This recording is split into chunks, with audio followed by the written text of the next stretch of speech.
I think it's a pretty loathsome performance, frankly. I mean, he's showing people why he is now one of the most disliked living figures in British politics. He wants to reverse the result of a democratic referendum.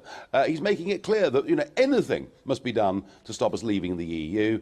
He suggests that public opinion has shifted. Well, actually, there are more people in favour of Brexit now than there were at the time of the referendum.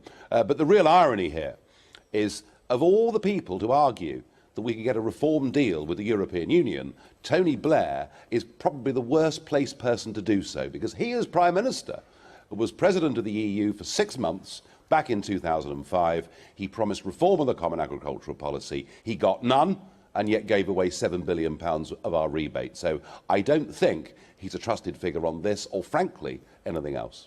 Loathsome he may or may not be, but his point is slightly more nuanced than is just described by yourself. His contention is that various EU leaders that he will have spoken to are willing to make key concessions of the sort that you and others were demanding when in the European Parliament, particularly on freedom of movement, to keep the United Kingdom within the European Union. Now, if that is the case, then why shouldn't that case be allowed to be put to the British public?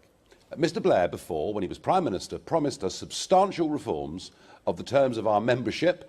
He promised big reforms of the Common Agricultural Policy. He totally failed to deliver.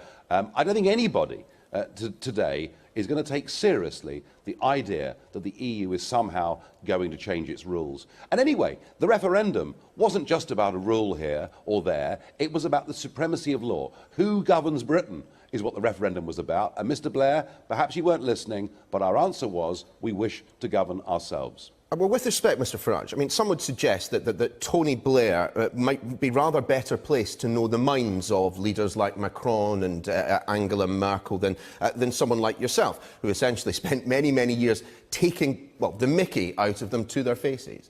Well, I've spent nearly 20 years there, actually working with them, living with them. I think I know the mindset of the European Union as well as anybody.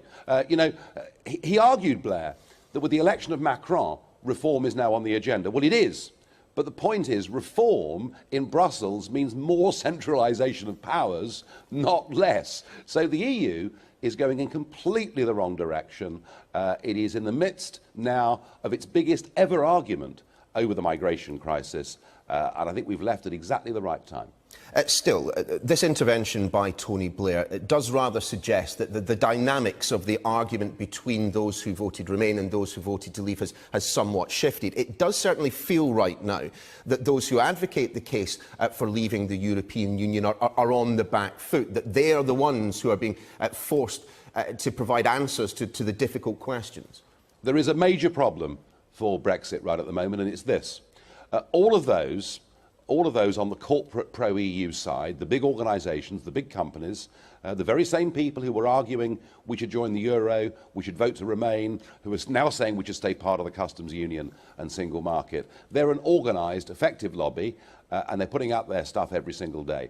On the other side of the argument, at the moment, there is no coherent business organisation of all the different groups and companies who see positive benefits from Brexit. And that is the missing piece of a jigsaw in British politics at the moment. And that is something those of us who want Brexit have got to sort out. Some might suggest that you would be ideally placed to lead such a charge. Well, we'll have to see, won't we? I'm not going anywhere. I'm going to see through my job in the European Parliament, and report on what I see going on there. But if I can help in any way at all to bring together business voices to counter this daily negative dart that we've got, then I will do so. Well, what would be your response if you were given that job to the point made by the Prime Minister in the clip that we just played, that the savings ratio, the lowest in 50 years, the investment community internationally negative about the United Kingdom, currency down 12%, investment in the car industry down 30%. It's a pretty stark picture that he paints. How would you defend it? Well, actually, inward investment throughout the year of 2016 into the UK was very, very good.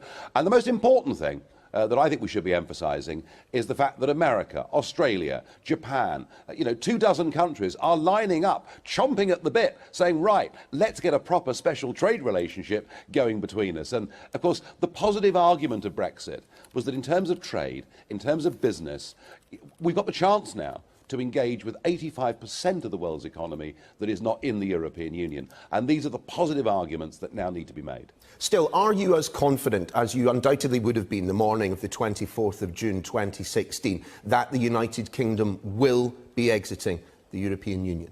Oh, we'll leave the European Union. Of that, I've got no doubt at all. I think that any party leader that goes against that would be frankly committing electoral suicide. Our minds are made up. So yes, we will leave at the end of March 2019. However, my concern now is that the deal will get so watered down that we'll have left in name only.